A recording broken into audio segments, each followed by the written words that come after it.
Once that is downloaded, I'm just going to cancel this because I've already got it installed. So once it is downloaded, what you want to do is you want to run through the installation process.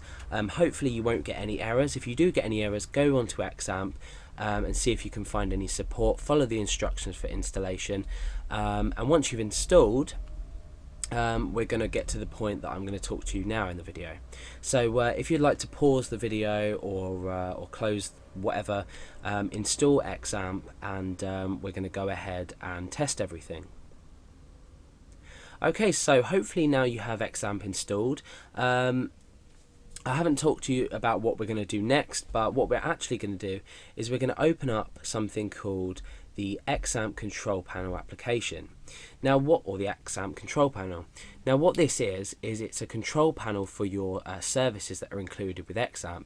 I'm not sure what version of XAMPP I'm running at the moment, but it is a slightly older version, so depending on when you've completed the installation, this video was recorded 2011, so depending on when you're viewing this video, your control panel may look a bit different, but nevertheless control panel is available from your programs menu within Windows. So open this up, and what you want to do is you want to make sure Apache and MySQL are running.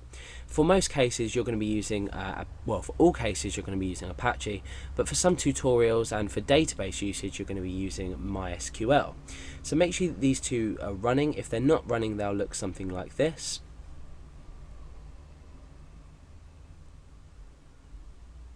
Yeah, okay, oh, so they're going to look like something like that, and to start them you're just going to simply click start, and vice versa. If you need to stop them for any reason, just click stop. So now that they're both running, we see here Apache started port 80 and MySQL started port 3306.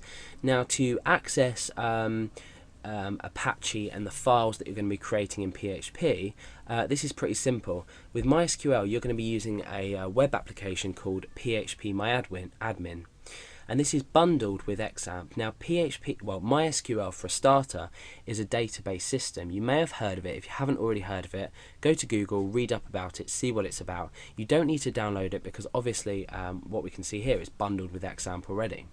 So the first thing we want to do is we want to test if our web server is active. Now you're not going to be typing any domains in here or anything else. What we're going to be doing is we're going to be typing localhost. Okay, so it's just simply localhost. So if we press enter, hopefully you'll get this screen up. So if you have got this screen up, then it's got a little congratulations message. You've successfully installed XAMPP on this server, on this system. So this will mean that XAMPP is installed. Now you can also access it using 127.0.0.1. It's entirely up to you, but I prefer localhost personally, and that's what I'm going to be using throughout my tutorials. Now you'll see at the side here you've got things like status, security, the documentation, PHP info function, which is going to give you information about your PHP installation. I do have a tutorial separate on this, so go ahead and watch that if you want to learn more. You've also got some demos here which we're not going to really be discussing. So now that we've got XAMPP successfully installed, we want to start running our own files. So we want to start creating a PHP file and running this file. So we're going to deal with that in the next part of the tutorial. This one's just about installing XAMPP. Now we need to now have a look at PHP and what PHP is the administration for your database. There are tutorials that will take you through this, so you just need to know that you can access it via this link down here, and you can see that the address is 127.0.0.1/PHP or, as we looked at before, localhost/PHP. Okay, so that works as well. So hopefully now you've got XAMPP up and running. The next tutorial in the series is going to talk you through how to create your file and where we're going to find the place to put our file to make it accessible through our now local web server. So we're going to be looking at creating a file in the next tutorial and displaying it with the localhost address.